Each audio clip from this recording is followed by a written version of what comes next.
All right. Hey, there's a phrase, if you don't know where you're going, anywhere will get you there. Right? So one of the things about teamwork is it gives us an opportunity to watch kids to see how they move through the ball and where they are at impact. That's really the first thing I want them to be aware of, what impact looks like.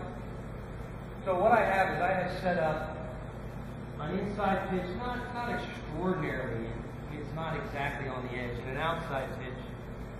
And I just want to make sure you're aware of what perfect impact looks like. When we video someone and we're looking at impact, what we want. And I'm going to set it up on an outside pitch and an inside pitch. On an outside pitch, I'm just going to do this first. Perfect impact has that look to it. Okay? Every time that you think about impacting the ball, you want this top hand to be in that L position. Many kids, they don't necessarily realize it, but they believe that impact occurs in that manner right there, where that top hand starts to exert a little influence right at impact, where the top hand starts to roll, or we hit the ball right like that. And it actually does it. When we impact the ball, regardless of location, your hands are in this position. They just happen to be wrapped around that. So if I'm hitting the outside pitch location, I want to try and fight for that L position right there. Same thing is true if I hit the inside pitch. I want to try and fight for that position. Now, there's a couple things at play here. If I get to that position on the outside pitch, and then I put my left hand on the bat, that lead arm is fully extended. You see how it's totally stretched across my chest?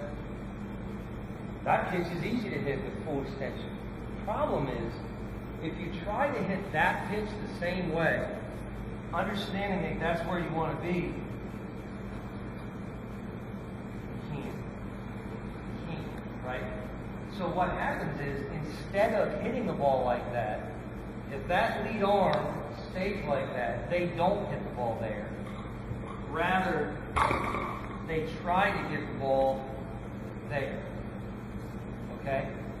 So when you're doing teamwork, and Bill and I were talking about this, you guys don't have to be experts on the swing. Quite frankly, if you were, we'd have less business. Right? Like, we should dive. We should help in that regard. But the one thing you can do is when you have a kid and you set up the tee for them, do not let them hit an inside pitch that far forward. It's easy. It's what they want to do. It's just not productive use of their time. The inside pitch, if you look at all the right-haired pictures over there of Albert Pujols, if you look at where the inside pitch is hit, now, I'm talking about a neutral count. If the count's 2-0 and I can anticipate a good fastball, and you want to go out and get it and rip it down the line, have at it. But we're talking about neutral count stuff. We're talking about, we're not exactly sure what might come, but we'd like to hit everything. So now, all of a sudden, I'm doing this drill right here. You can have a coach with it, but this drill right here is about as productive as you can be. And you know, some of our players are more advanced than others, but if you give them two looks like this, they're going to be a little conflicted. They're not going to know what to do. Well, what if he says outside? What if he says inside? With one tee, they'll move their feet and hit it like we do with golf. If you give them two locations, they're going to have to try and figure it out on their own.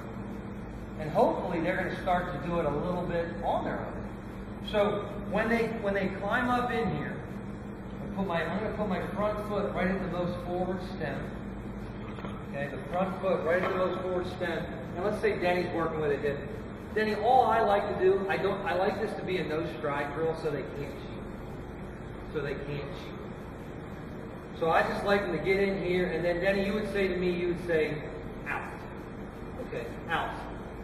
We were working with this today with a player right when you guys walked in, we were working on this. The outside pitch. As I impact that ball, my bat pad, I need to be in this position, but the next most important thing is to be in that position after impact. If players quickly come out of the zone, their hitting window, their chance for success greatly diminishes. You've got to give your players a chance to make that window of success bigger. And the window of success is when your bat is flat for a long period of time. If I hit this outside, and you'll see this, I promise you'll see this. They'll go hit that outside pitch, and instead of staying through the ball, they will try to go, and then guess what's going to happen next? They're going to take both balls. That's instant feedback. If they can't hit the outside pitch alone, instant feedback. I got to be able to drive this ball, and I got to stay over the inside ball. Denny says out, I got you. Denny, as soon as you say out, you know what you look for next? Don't do this. Don't do that. Right? Or this way, I guess, if it was out. If you said in, they back up. All right? So you say, I'm watching your feet. Don't cheat, don't cheat, don't cheat. Out.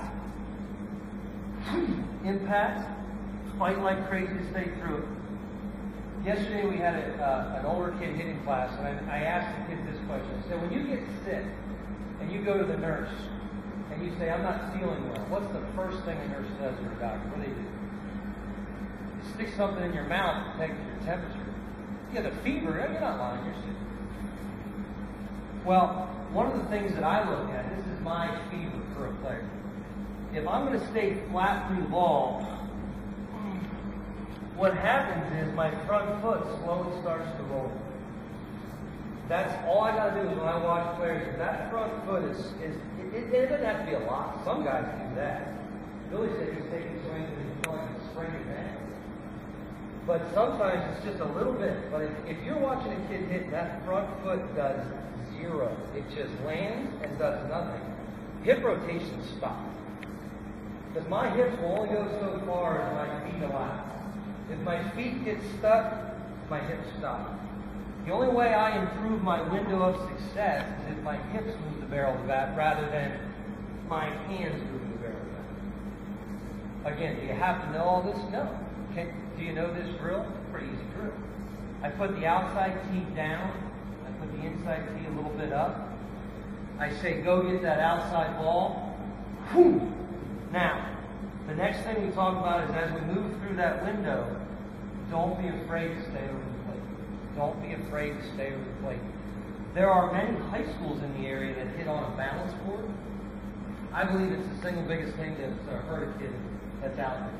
Because if I have to maintain a balance, when does balance matter? It matters when your front foot lands and you're in a hitting position right before you fire the ball. And everybody thinks you should be balanced all the way through, but most of those guys might fall over the plate. They're not necessarily all balanced. This is all balanced because I kept all my weight on my backside and I stride. I'm not balanced right now. Right? This is where I want to be balanced. After I get contact with the ball, I hit it. Is that out of bounds?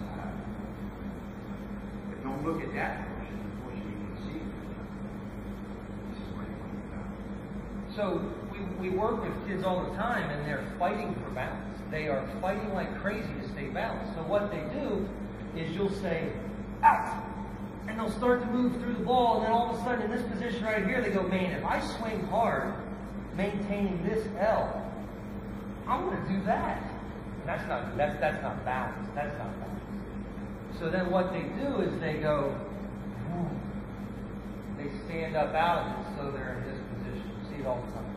You're not on a plane. You're not going to give yourself a chance for success. All right, so after Denny says out 3 times again. When you do the school swing course, you can do slow-mo. I have really started to do a lot of slow motion stuff with this. I really have.